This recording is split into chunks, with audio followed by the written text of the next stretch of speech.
After a large flood in Missouri, a dinosaur that is very unusual pops its head into the area, a Chialingosaurus. We've actually mentioned this stegosaur before, whenever we were talking about dinosaurs that Ingen has brought over to the States. But the Chialingosaurus has quite an interesting backstory to it that I feel like we should make a video about. The story starts in the year 2000, when the first record of an Ingen file on the creature was found. Dr. Wu himself noted that the Chialingosaurus was very primitive, which makes sense considering it's one of the first known stegosaurs to have evolved. Apparently, it was a pretty dumb dinosaur as well, considering Dr. Wu said it didn't really ever follow anything that they had put in with other dinosaurs, like sometimes it would literally run into fences. This led to Dr. Wu throwing out the genome entirely, similar to the previously talked about Chasmosaurus. But unlike the Chasmosaurus, the Chialingosaurus actually reappeared in 2008 in Jurassic World of all places. Of course, when Jurassic World fell, so did pretty much everything in it. All the dinosaurs went loose, but in 2017, a sighting of a Chialingosaurus happened in Missouri. Over the next year or so, more research was done, and it turned out that Ingen was actually bringing over dinosaurs for a little while now to do some testing on them. And that testing is how we think we got this version of the Chialingosaurus that we're seeing now. This variant has a few differences from what we know the other ones had, like being a lot longer and as well as having very, very different tail spines. The Thagomizer has a few more spikes than the actual variant did in real life. It's funny because according to reports, the original Chialingosaurus that was in Jurassic World and even in the Ingen reports actually did have the correct number of spines, so why did they change it? It's still a pretty odd mystery and no one really has any conclusive answer. However, there is a few people that have claimed that there's actually supposed to be a few other differences that didn't make it into this clone. According to one Ingen employee who was actually part of the process of bringing the Chialingosaurus back over here, they claimed that the back legs were also supposed to have large spines on them, much like the front legs do. Speaking of which, Ingen was fined up to $50,000 for actually breaking a law about bringing cloned animals over to the States.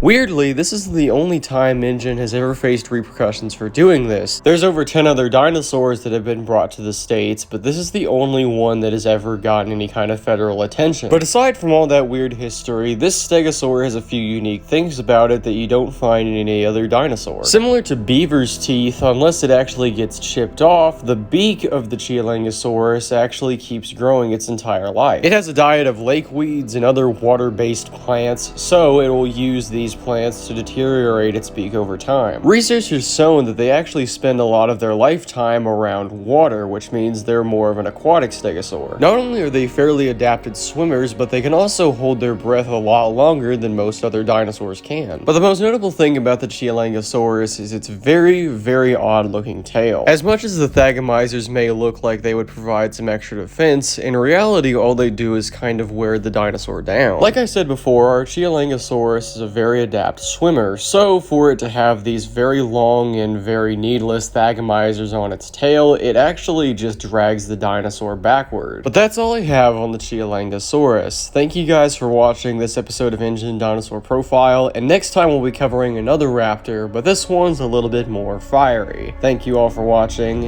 and as always, remember, if something chases you, run.